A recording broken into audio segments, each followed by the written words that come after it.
성도 여러분 반갑습니다. 이 아침에도 귀한 은혜가 넘치기를 바랍니다. 오늘 본문은 디모데후서 4장 9절부터 18절입니다. 제가 봉독해 드리겠습니다.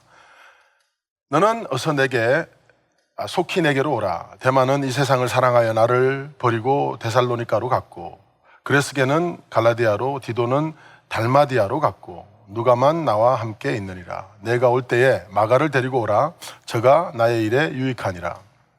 두기고는 에베소로 보냈느니라. 내가 올 때에 내가 두로와 가보의 집에 둔 겉옷을 가지고 오고, 또 책은 특별히 가죽 종이에 쓴 것을 가져오라. 구리장색 알렉산더가 내게 해를 많이 보였음에 주께서 그 행한 대로 저에게 갚으시리니 너도 저를 주의하라. 저가 우리 말을 심히 대적하였느니라. 내가 처음 변명할 때에 나와 함께한 자가 하나도 없고 다 나를 버렸으나 저에게 허물을 돌리지 않기를 원하노라.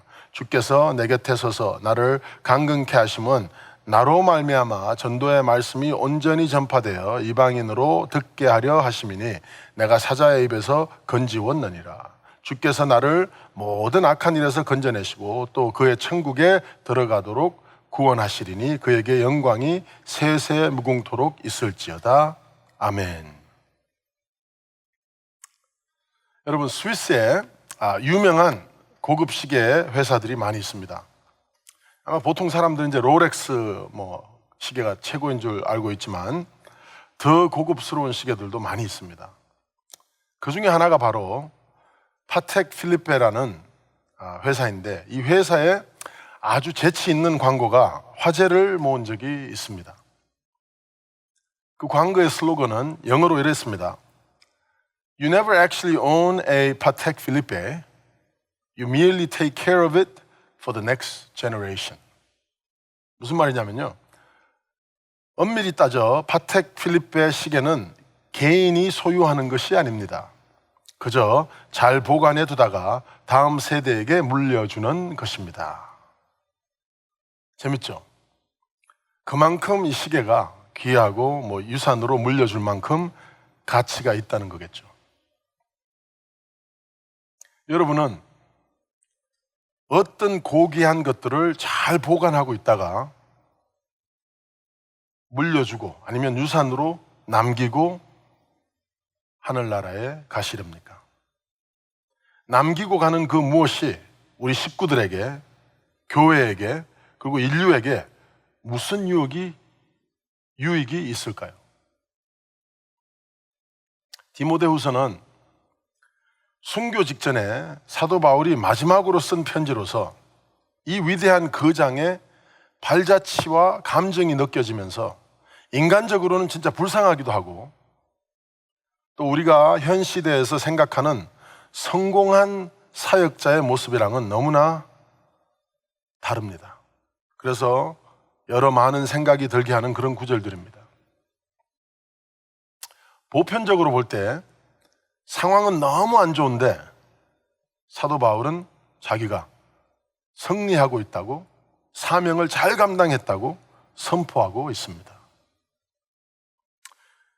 읽지 않은 구절들이지만 디모데후서 4장 7절과 8절을 보시면 얼마나 당당한지 모릅니다. 내가 선한 싸움을 싸우고 나의 달려갈 길을 마치고 믿음을 지켰으니 이제 후로는 나를 위하여 의의 면류관이 예비되었으므로 주 곧 의로우신 재판장이 그날에 내게 주실 것이니 내게만 아니라 주의 나타나심을 사모하는 모든 자에게니라. 이렇게 기록하고 있습니다. 그리고 바울은 이제 이 세상을 떠날 날이 얼마 남지 않았다는 것을 직시하고 있고, 이 세상에 대해서는 복음 전파 외에는 아무런 미련이 없다고 단호하게 선포하고 있습니다. 왜냐하면 사도 바울 그분에게는 사랑하는 예수님이 상급 그 자체였습니다. 우리 모두에게도 당연한 얘기지만 이분에게는 더욱더 그랬습니다. 예수 그리스도, 그분이 상급 그 자체였으므로 그분과 그냥 빨리 연합하기를 원했습니다. 자기 삶을 돌아봤을 때 후회도 자책도 그리고 못했다는 생각도 그에게는 없었습니다. 맡은 바 사명에 대한 최선을 다했다는 자신감들이 읽혀지고 있습니다. 자, 그런데 이 마지막 장, 그의 인생의 마지막 얼마 남지 않은 시간에 이분을 완전히 사로잡고 있는 관심사가 하나 있습니다. 이분께서 선포하신 것 같이 영적으로 승리하고 하나님의 주신 사명을 온전히 잘 감당한 사람이 이 세상을 떠나면서 유산으로 물려주려고 하는 것이 무엇인지 우리는 이분의 관심사를 통해서 볼 수가 있습니다.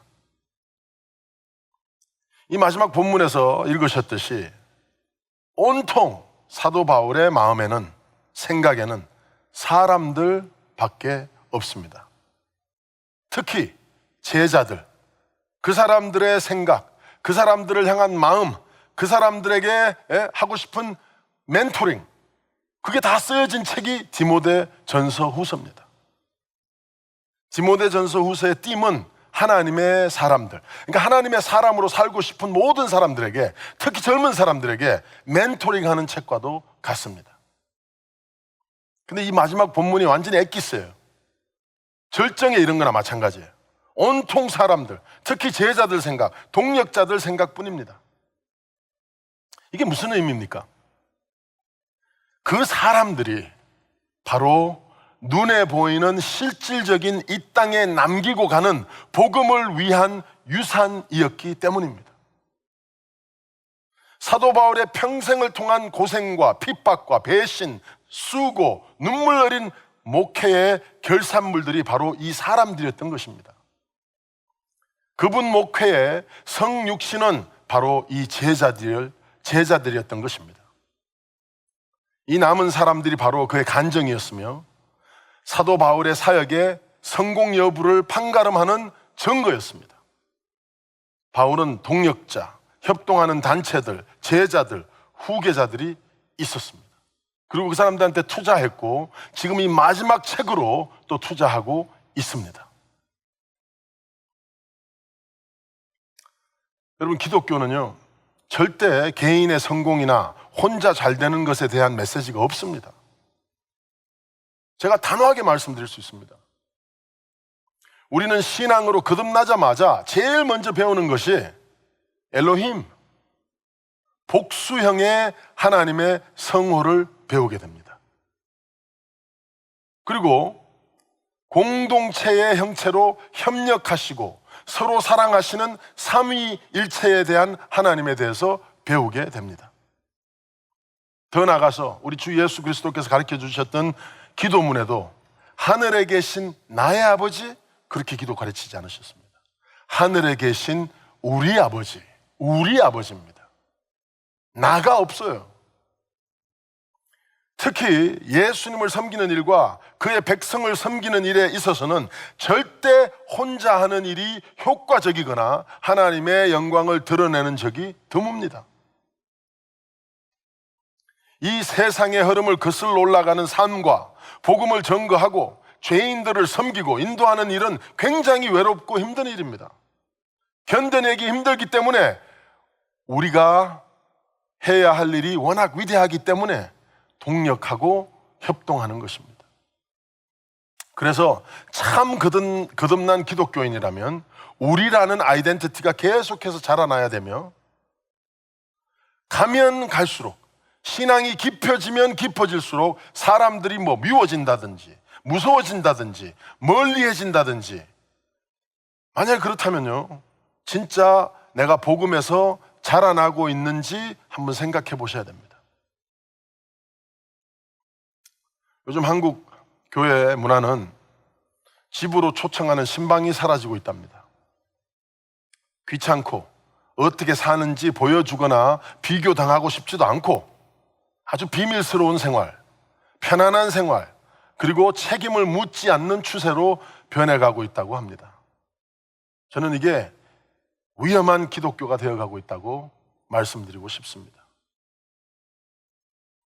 서로가 필요하며 사역은 절대 혼자 하게 디자인되어 있지 않습니다.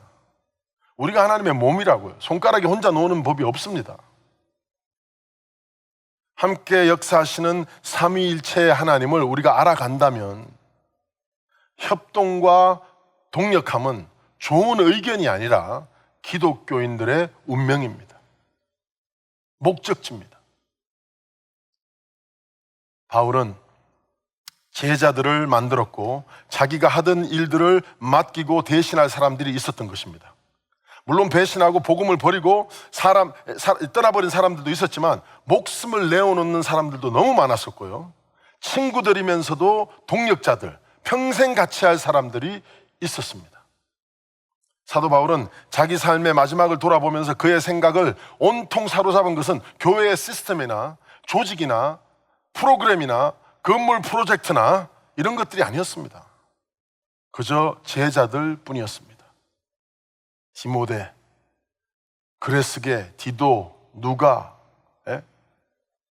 드로아, 여기 지금 나오는 모든 사람들, 누가는 능력자였습니다. 디모데는 자기 칼본 카피, 그냥 똑같은 사람을 하나 만들어 놓고 가는 거예요. 디도 능력자입니다. 힘들고 어려운 교회들마다 파송되는 그런 사람이었어요. 이런 사람들이 있었단 말이에요. 이 사람들 마지막에 계속 이 사람들한테 위로와 격려와 그리고 사명에 대한 다짐을 지금 계속 얘기하고 있는 겁니다.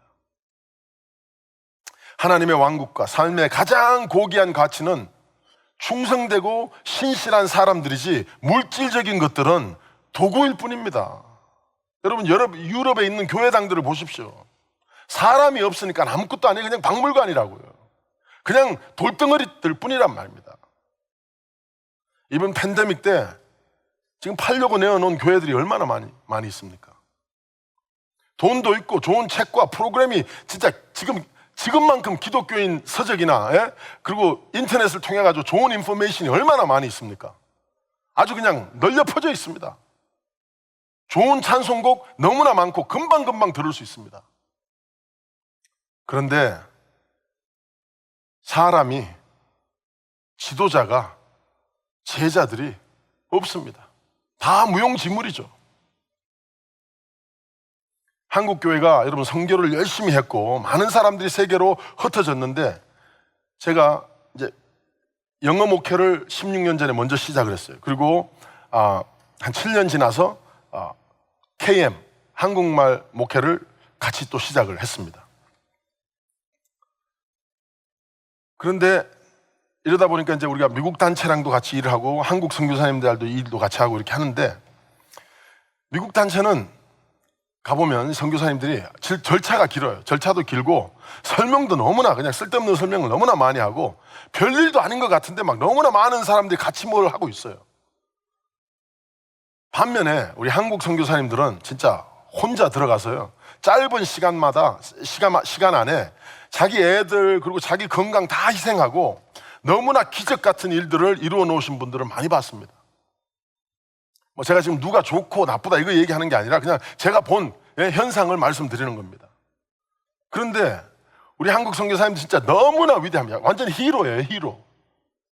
근데 그분들이 은퇴할 때가 된다거나 아니면 무슨 급한 일이 생겼을 때 후계자나 준비된 사람들이 없는 것을 많이 봅니다. 너무나 안타까워요. 그 30년 이루어놓은 일이 그냥 다음 세대에 물려지지 않고 없어져 버릴 때가 많아요. 그 미국 단체한테는 결국 넘어갑니다.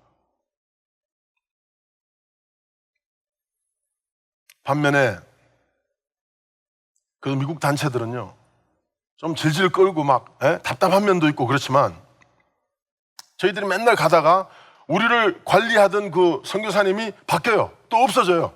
그 은퇴하시고 뭐 없어져요. 근데 가면 그 다음에 다른 사람이 하는데 아무런 문제 없이 또 이 일이 진행되는 모습을 보면서 야, 이건 참 대단하다. 너무나 배울 점이다. 그렇게 생각한 적들이 있었습니다. 다음 세대를 길러내는데 투자하고 힘들지만 당장 결과가 안 보이지만 그러나 성경은 너무나 명백하게 제자들을 이 시대나 다음 세대에 길러내야 된다고 계속 얘기하고 있습니다. 그럼 제가 여기 차트 하나를 보여드리겠습니다. 이게 지금 삼각형이 거꾸로 된 이 트라이앵글인데 인버티드 트라이앵글이에요. 근데 이걸 보시면 지금 한국 교회와 그리고 미국 교회가 지금 이 상황이라고 얘기를 합니다. 10대가 제일 밑에고요, 70대가 제일 위입니다. 이 밑에 있는 10대, 20대, 30대, 40대 이 친구들이 전도가 안 되잖아요. 이런 식으로 100년 가면 있잖아요, 미국 교회도 한국 교회도 소망이 없습니다. 이게 지금 현실이에요. 그러니까 교회들이 자꾸 팔리는 거예요. 들어갈 젊은 사람들이 없어요. 레슬리 누비긴이라는 우리 영국 출신의 인도 선교사, 30년간 선교 사역을 마치고 영국에 이분이 돌아왔는데 이런 얘기를 합니다. 영국이 선교지가 되었다고 한탄한 바가 있습니다. 인도에서 선교를 하는 동안 본국이 복음적으로 후퇴하였고 교회 숫자와 교인 수가 격감했다는 겁니다. 여러분, 지금 우리 상황이랑 똑같지 않아요? 제 개인적인 의견이지만 지금 이제 기도하고 있는 우리 교회의 회복, 그리고 재건, 막 이런 슬로건이 많아요. 교회를 회복해달라 그러고, 하나님 다시 그냥 건강하게 해달라고 그러고, 재건하게 해달라고 이렇게 기도를 많이 하는데, 제 겸손한 소견입니다. 지금까지 있어온 교회가 다시 강해지는 것은 저는 현명하다고 생각하지 않습니다. 지금까지 있어온 교회가 강해지는 것이라기보다는 우리의 이 기도는 새로운 세대가 부족해도 비켜나 주시면서, 걔들이 진짜 잘하면 건물도 물려주시면서 참아주시고 그들이 설 수 있게 기도하고 축복하고 돕는 겁니다. 교회 사이즈만 계속 불리고, 장래가 그게 없어요. 장래 지도자애들에게 투자하고 참아주고 분립 개척해주고, 교회 건물, 교회에다가 더 좋은 시스템 넣는 것보다는 그 돈을 모아서 학교를 만들고, 그래서 올라오는 2세들한테 투자하고, 이런 게 더 현명하고 지금 시대가 필요로 하는 것이라고 저는 믿습니다. 여러분, 선교는 있잖아요, 두 가지 면이 있습니다. 하나는 수평적인 선교가 있고 하나는 수직적인 선교가 있습니다. 이 차트를 보시면 아시겠지만 이 수평적인 선교는, 그죠? 나아가서 모든 족속을 제자로 삼으시라고 하신, 그죠? 그리고 이웃에서부터 시작을 해가지고 사마리아 땅끝까지 이르는 그런 수평적으로. 그러니까 지금 1040 윈도우 있죠. 10대 40대 창. 그래서 이게 뭐 유럽, 아시아, 아프리카 지역, 이 북위 10도 40도 사이에 있는 지역, 그러니까 3분의 2의 지구의 사람들이 살고 있다는 이 창의 사람들, 특히 머슬림들이 많이 살고 있습니다. 그 사람들을 전도해야 되고, 여기가 선교가 절실히 필요하고, 그리고 전략적인 곳이라고 해서 1040 윈도라고 이렇게 전문가들이 이름 지은 지방들입니다. 근데 저는요, 16년 전에 이 지금 교회를 개척하면서 제가 중고등부 사역을 14년 했는데 애들이 자꾸 교회를 떠나는 거예요. 그 떠나는 애들이 돌아오질 않습니다. 그래서 그때 통계로는 동양교회, 미국에 있는 동양인 교회에 70%의 학생들이, 그죠? 교회를 다니다가 대학교를 갔는데 대학교 갔다가 70%가 교회로 안 돌아온다고 했습니다. 그래서 그걸 사일런트 엑스더스라는 이런 표현이 있었어요. 그래서 그걸 보면서 저도 또 중고등부 사역을 하면서 이런 애들이 자꾸 가서 교회를 안 다니는 거예요. 그래서 왜 교회 안 가냐? 그러니까 갈 만한 교회가 없다는 거예요. 너무나 다 전통적이고. 그래서 제가 지금 이 담임하고 있는 은혜 챕프를 16년 전에 개척하면서 제가 이렇게 비전 제시를 했습니다. 지금 이 세계는 물론 1040 윈도는 계속해서 전도의 대상입니다. 그런데 새로운 1040 윈도, 10대 40대 창이 열려 있다. 어쩌면 더 선교가 절실히 필요한 그룹인데 바로 10대에서부터 40대, 교회를 급속히 떠나고 있는 이 세대를 전도해야 된다고 제가 얘기를 했습니다. 그래서 여러분, 이 수평적 선교는 계속해서 지금 우리가 하고 있는 이런 선교라면 수직적 선교가 있습니다. 수직적 선교가 뭡니까?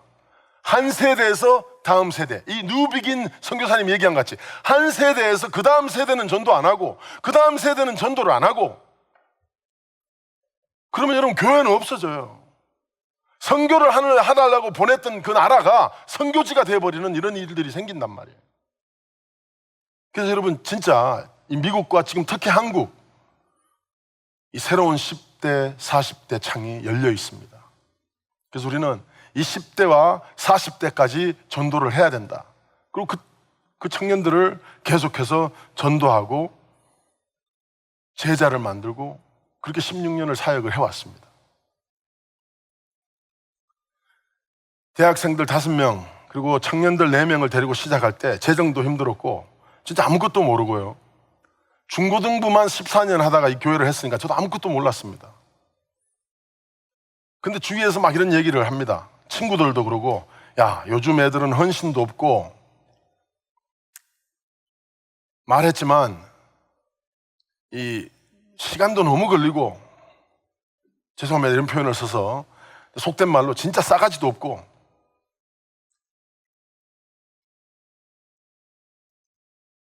헌금도 안 하고 성수주일도 안 하고 그렇다는 거예요. 근데 맞았어요. 진짜 그렇게 오는 친구들이 그랬습니다. 근데 여러분, 그 친구들이 그렇게 된 이유가 뭐냐면, 물론 우리 1세들이랑 대화도 안 되고, 그죠? 그리고 안 되니까 그냥 영어하는 전도사한테 하나 맡겨놓고 그냥 베이비시팅 같이 맡겨놓고 투자한 게 없어요. 별로 대화하려고 노력한 것도 없고 참아주고 기다려준 것도 별로 없습니다. 제가 중고등부 전도사를 해봐서 알아요. 결과주의적인 어른들이, 그리고 무엇이든지 빨리빨리 해야 되는 우리 한국 문화, 그 너무 애들이 못 믿으니까 그냥 통제적이고 결정을 그냥 다 만들어서 주는 거예요. 얘들이 제대로 결정을 만들 수 있는 기회를 다 뺏어가 버리고 자라날 기회를 허락하지 않았어요. 조금만 참아주면 됩니다.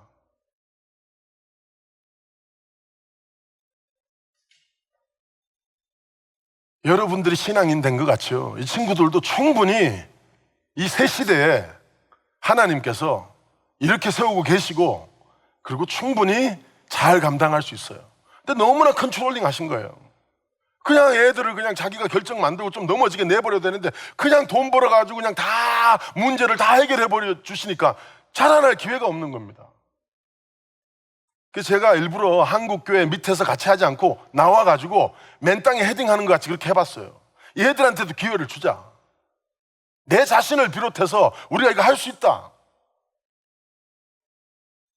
그럼 충분히 됩니다. 그 교회가 잘 자라고, 지금 우리 교회는요 성도들이 많은데,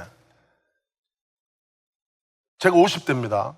그런데 저랑 비슷한 또래와 저보다 나이가 많으신 분들이 우리 교회 10명밖에 안 됩니다. 우리 교인들, 청년들의 학부모님들이에요. 그 나머지는 다 청년들입니다. 평균 연령이 한 29, 30입니다. 대학생에서부터 40대까지 충분히 됩니다. 이 친구들이 교회 건물도 사고요. 이 친구들 중에 지금 우리 로산 그 유명한 선교단체에서 이 일을 감당하고 있는 선교사도 있고요. 7명의 풀타임 선교사들이 여기서 나왔고요. 그리고 뉴욕에 개척을 나가가지고 지금 또 개척을 하고 분립 개척을 해가지고 우리 부교육자하고 우리 교인들 나가서 또 하고 있고요. 이 팬데믹 동안 나가가지고 벌써 교회가 60명으로 자랐답니다. 그 작년 9월에 시드니, 호주 시드니에 저랑 오래 같이 일했던 부교육자가 또 우리 교인들을 데리고 개척을 하러 갔습니다. 그 사람들은 여러분들이 한국에서 더 좋은 삶을 찾아가지고 이쪽으로 이민 온 것 같이요. 이 친구들은 자기 애들을 데리고, 그죠? 부부도 있었으니까 두 부부하고 그 청년들이 이민 수속을 밟고 지금 오스트레일리아를 가는 겁니다. 교육자는 먼저 가 있고 이 친구들은 지금 이민 수속을 밟고 있어요. 근데 그 중에 우리 집사 부부가 있습니다. 제가 어릴 때부터 잘 가르쳤던 그 친구인데, 야, 너네들은 여기를 왜 가려고 하느냐? 내가 이렇게 물어봤습니다. 그랬더니 그 집사가 저한테 이렇게 얘기합니다. 내가 지금 살고 있는 이 잘 사는 북부 뉴저지의 삶이 내 아이들이 지금 이게 애가 셋이거든요. 내 아이들이 보았을 때 과연 어떤 면이 믿음으로 내가 살고 있는지, 어떤 면이 믿음이 어떤 모습인지 얘들이 지금 내가 살고 있는 이 삶을 봤을 때 보여질까? 그게 자기는 의심스럽다는 거예요. 내가 선택받은 하나님의 백성으로 과연 얼마나 구별된 삶을 살고 있는가? 나는 믿음을 위해서 무엇을 헌신하고 있으며 주님 앞에 드린 것이 무엇인가? 이걸 고민하다가 그래, 시드니가 아니라 한국이 아니라 어디가 상관이 없다는 거예요. 내가 우리 애한테 나는 하나님을 위해서, 하나님의 나라를 위해서, 교회 개척을 위해서, 전도하는 걸 위해서 내 직장과 내 지금 사놓은 좋은 집과 이 모든 것을 내려놓고 하나님 앞에 헌신하고 따라갔다. 아브라함 같이. 그래서 우리 애들이 나한테 물었을 때 아빠와 엄마는 이래서 이런 결정을 내렸다. 그 자녀들한테 믿음의 유산을 남겨주려고 하는 행동이라는 거예요. 여러분, 창세기 1장 28절에 이런 말씀이 있습니다. 하나님이 그들에게 복을 주시며 하나님이 그들에게 이르시되 생육하고 번성하여 땅에 충만하라. 땅을 정복하라. 바다의 물고기와 하늘의 새와 땅에 움직이는 모든 생물을 다스리라 하시니라. 여러분, 여기서 있잖아요. 만약에 하나님께서 그냥 육체적인 번성함만, 땅을 그냥 사람 숫자로 채우기만 원하셨으면 생육하라, multiply, 생육하라는 말만 하면 됩니다. 근데 여기서 생육하고 번성하고 땅에 충만하라 이렇게 얘기하셨습니다. 여기서 번성하라는 원어는 있잖아요. 라바라는 말입니다. 곧 이 말은 넘치다, 풍성하다. 가장 정확하게 광주리의 과일이 넘치듯이 수확이 많은 것을 얘기하고 있습니다. 그래서 영어로 보시면 multiply and be fruitful이에요. fruitful. 열매 많이 맺으라는 거예요. 똑같은 뉘앙스의 구절이 어디 있냐면 요한복음 15장 5절 나는 포도나무요 너희는 가지라. 그가 내 안에 내가 그 안에 그하면 사람이 열매를 많이 맺나니 나를 떠나서는 열매를 많이 맺나니 나를 떠나서는 너희가 아무것도 할 수 없음이라. 이게 뭡니까? 그러니까 하나님이 여기서 축복하고 명령하시는 게 뭐냐면 그냥 우리 후손을 자식들만 놓으라는 얘기가 아닙니다. 자식들을 놓되 지금 내가 말씀드린 그 집사님 같이 하나님이 다스리는 것 같이 이 인류를, 창조물을 다스리고 관리하는 사람들, 그러니까 내 자녀가 하나님을 대표해서 이 인류와 다른 사람들과 그리고 하나님의 창조물들, 그 개, 나무 모든 것을 향해서 하나님이 관리하시는 것 같이, 하나님이 다스린 것 같이 이 다스림을 대표하는 계속적인 영적인 유산물을 이 땅에 남기라는 거예요. 이런 사람들로 이 땅을 꽉꽉 채우라는 거예요. 하나님의 백성으로 이 땅을 꽉꽉 채우라는 겁니다. Spiritual legacy. 그죠? 영적인 유산을 퍼뜨려라. 번식해라. 여러분, 그냥 아기만 놓는 걸로 우리 책임이 다하지 않습니다. 우리 다음 세대에게 투자하고 내가 믿음으로 사는 모습을 보여줘서 내가 예수님 사랑하는 모습이 어떤 건지 애들이 눈으로 말 안 해도 그냥 눈으로 보고 느낄 수 있게 해서 걔들한테 투자하라는 거예요. 그래서 얘들도 계속해서 번식해 나가면서 하나님의 나라를 넓히는 그런 사람들로 만들어내는 거예요. 여러분도 잘 아시는 자나슨 에드워드, 프린스턴 대학의 3대 총장을 지낸 바 있는 미국 영적 대각성기에 가장 영향을 많이 끼쳤던 인물입니다. 근데 그분이 어떻게 하십니까? 여러분 보세요. 이분 친구가 하나 있어요. 맥스 죽스라고. 둘 다 주일학교를 같이 다니다가 이 친구는 불신앙자가 되고 이분은 계속해서 하나님의 나라와 의를 위해서 살아갑니다. 근데 이 두 사람의 후손들을 여러분 지도를 만든 게 있어요. 근데 거기 보시면 이 지도 여기 지금 보여드릴게요. 보시면 이 자나슨 에드워드의 이 직계 후손들은 현재까지 873명이 있는데 그 가운데 대학 총장을 지낸 사람이 12명, 교수 65명, 의사 60명, 성직자 100명, 군인 75명, 저술가 85, 변호사 100명, 판사 30명, 공무원 80, 하의의원 3명, 상의의원 2명, 미국 부통령이 1명입니다. 그리고 그리고 260명이 평범하게 살았지만 신앙을 잘 지녔던 사람들이라고 합니다. 반대로 맥스 죽스는 그 후손이 1292명인데 그 가운데서 유아 사망이 309명, 거지가 310명, 불구자가 440명, 매춘부 50, 도둑명 60, 살인자 70, 별 볼 일 없이 산 사람 53명. 이게 조사 결과입니다. 보이시죠? 어떤 하나님이 영적인 유산을, 레거시를 남기라고 했는지. 자, 그러면 오늘 마지막으로 우리 삶 속에 우리 지금 교회의 상태를 한번 보시겠습니다. 여러분 어떤 유산을 남기고 가십니까? 그 교회에 잘 건강하게 테이크케어 할 사람들이 있습니까? 젊은 사람들이 일하고 있습니까?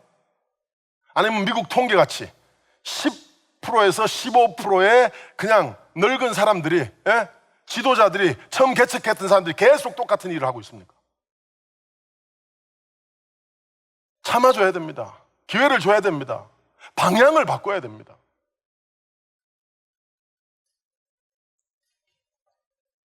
말씀을 이제 마치겠습니다.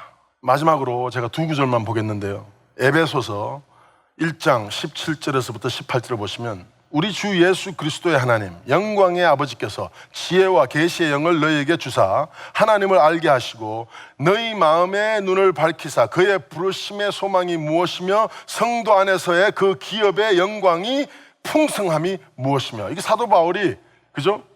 에베소 교인들을 위해서 한 기도, 축복, 또 축도입니다.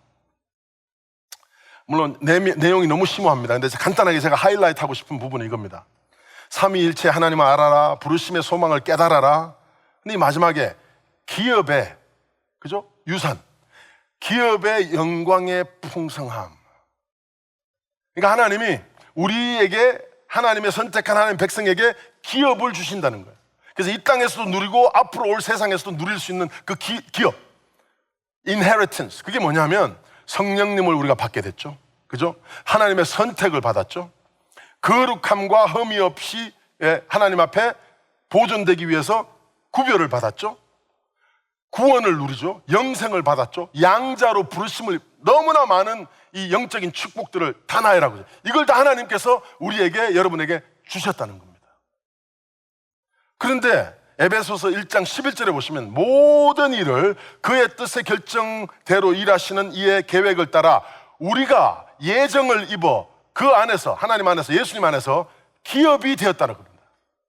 자, 그러면 이 두 가지를 볼 때 하나님께서 하나님의 그 풍성함의 영적인 축복들을 기업으로 우리한테 주셨고, 그 다음에 또 우리가 하나님의 기업이 되었다고 이렇게 얘기하고 있습니다. 근데 여기서 한 가지 여러분 명심하셔야 될 사실이 뭐냐면, 이 옛날에 기업, 그러니까 누가 상속을 받기 위해서는, 그죠? 물려주는 사람이 죽을 때 상속이 주어지는 겁니다. 그 고귀한 가치와 이분의 그 평생 일구어 놓았던 그 성공과 축복이 주어지기 위해서는 그 사람이 죽어야 돼요. 그래야지 상속자가 물려받는 겁니다. 그런 의미에서 여러분들 속에 이 하나님의 위대한 상속들, 이 위대한 선물들이 여러분들 삶 속에 임하기 위해서 누가 죽었어요? 바로 하나님의 아들. 이 위대한 축복을 여러분들이 받아 누리기 위해서 예수 그리스도가, 하나님 당신이 십자가에서 죽으십니다. 그분이 죽고 그분 안에 있는 모든 아름다움, 그분 안에 있는 모든 위대함이 여러분들에게 주어졌다는 것입니다. 자, 그러면 우리가 하나님의 상속이 되었다는 것은 또 무슨 얘기입니까? 이것도 마찬가지입니다. 여러분, 귀한 것들이 상속되는 거예요. 근데 여러분과 나는 귀하지 않습니다. 죄인입니다. 하나님 앞에 물려드릴 게 하나도 없어요. 근데 어떻게 우리 하나님의 기업이 될 수가 있습니까? 이 허물이 이렇게 많고 이렇게 죄스러운 사람들이 어떻게 그 위대하신 하나님의 감히 기업이 될 수가 있습니까, 우리가? 근데 분명히 이 구절에서는 여러분과 내가 하나님의 기업이라는 거예요. 이게 어떻게 된 일입니까? 똑같아요. 예수 그리스도가 흠 없으신 그분께서 우리의 죄값을 다 감당하시고 돌아가셨기 때문에, 씻어주셨기 때문에 여러분과 내가 하나님의 기업이 될 수 있는 겁니다. 우리 주 예수 그리스도를 찬양합니다. 이 사실을 여러분들이 깨닫는다면 명심하셔야 되는 게 한 가지 있습니다. 하나님은요, 영생이 필요 없어요. 하나님은 이 축복들이 필요가 없어요. 다 벌써 누리고 계신 분입니다. 하나님이 귀하게 생각하고 아름답고 가치 있게 생각하는 것은 당신입니다. 여러분과 납니다. 그래서 우리가 하나님의 기업이 된 겁니다. 그리고 하나님은 이 세상의 선물로, 이 세상의 가치로, 이 세상의 아름다움으로 여러분과 나를, 우리 후손을 선물로 이 땅에 기업으로 놔두신 거예요. 그러니까 우리 세대에서 신앙이 멈춰지면 안 됩니다. 피나는 노력과 참아줌과, 못하는 것 같지만 뒤에서 그냥 이를 깨물면서 가만히 있어줘야 되는 것과 축복하심과 기도하심이 더 넘쳐나야 됩니다. 이런 식으로 가면 한국교회 없어집니다. 이런 식으로 가면 미국교회 소망 없습니다. 지금 열려있는 10대와 40대의 창을 위해서 여러분들 오늘 아침에 저랑 열심히 기도하시겠습니다. 다 같이 기도하시겠습니다. 사랑과 은혜가 풍성하신 우리 하나님 아버지 감사합니다. 오늘 성도들이 같이 부르짖으면서 우리 자녀들과 우리 교회의 2세들과 그리고 앞으로 일어나야 될 2세들을 위해서 기도할 때 하나님 아버지시여 우리의 마음을 울려주시고 오늘 진짜 사도 바울의 기도같이 우리의 영적인 눈이 떠여져서 하나님 이 절실한 필요를 깨닫고 다시 한번 기도로 헌신하는 권사님들, 목사님들, 장로님들 생겨나게 하시고 그분들이 계속해서 투자하며 기도하며 학교를 세우며 우리 자녀들을 축복하며 관계를 회복하며 먼저 헌신하는 우리 예수님이 죽으심으로 우리가 기업이 된 것 같이 우리가 먼저 죽어지는 그런 역사들이 일어나게 하여 주시옵소서.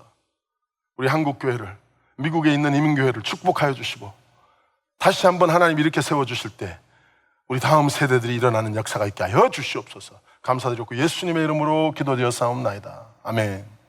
감사합니다. 우리 다 같이 계속해서 기도하시겠습니다.